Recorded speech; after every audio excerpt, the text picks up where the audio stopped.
So let's flip it on because I mean, obviously we've been in the clouds, we've been riding sky high this entire podcast, right? At the end, again, you're a phenomenal guest, but I want to talk about like the dark side of it. I mean, obviously you're talking about pharmaceuticals to a certain extent. You're talking about chemicals. You're talking about food. You're talking about changing people's bodies to look and their feel. With that comes a little bit of there may be someone that rejects what you're giving to them. They may not like it. They may not perceive it to be effective as it's stated to be effective. So how have you guys dealt with like the negative? And again, it can be a small percentage, but how have you guys dealt with that and overcame that? We're very lucky that the overwhelming majority of the people we sell supplements to are very big fans. And that's really due to our unwavering dedication to quality. Mm, We're not going to sell anything that's not third party tested for heavy metals, for contaminants, for making sure it has exactly what we put on the label. mm, And we try to use mostly clinically studied ingredients in their clinically studied dosage in most of our products. So really, I mean, we have this thing called Testimonial Wednesday where we share, testimonials with the rest of the company, and some of them are just, incredible.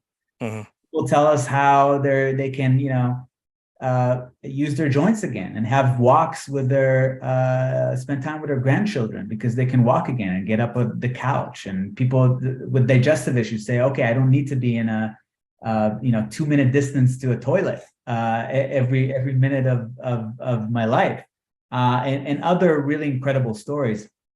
But there is a dark side. The dark side, I would say, is less the consumer side, but mm, more the competition, right? Because there's a lot of companies out there that have seen what we've done and try to replicate it, but without the science and the quality part, right? So they just took the acquisition funnels and the content and the advertising, but without the science. mm. And they try to do what we did. In fact, there's a story about when we started. I think we were 5 people at the time, and we're looking for a space because we started this from my bedroom, actually. Yeah, we started this from my bedroom. I think my second apartment here.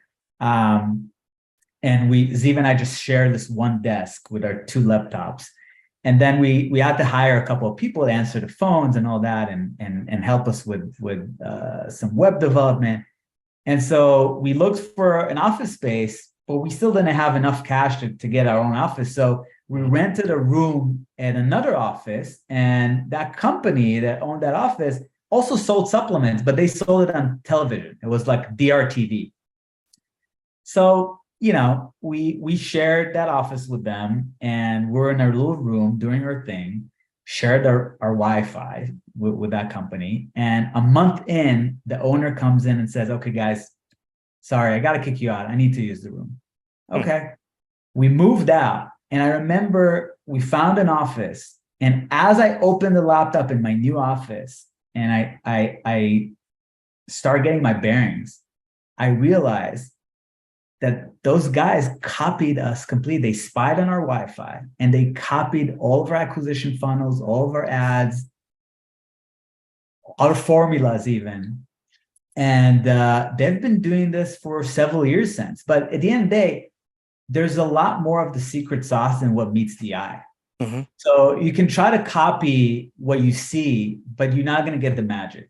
Mm-hmm. And so they've been failing and failing and failing and trying to desperately copy the stuff that we've been doing. And it just didn't work. But, it got us really upset in the beginning, but, they say imitation is the highest form of flattery. So at the end of the day, it made us feel good that we're out there and we have something special that's not replicable.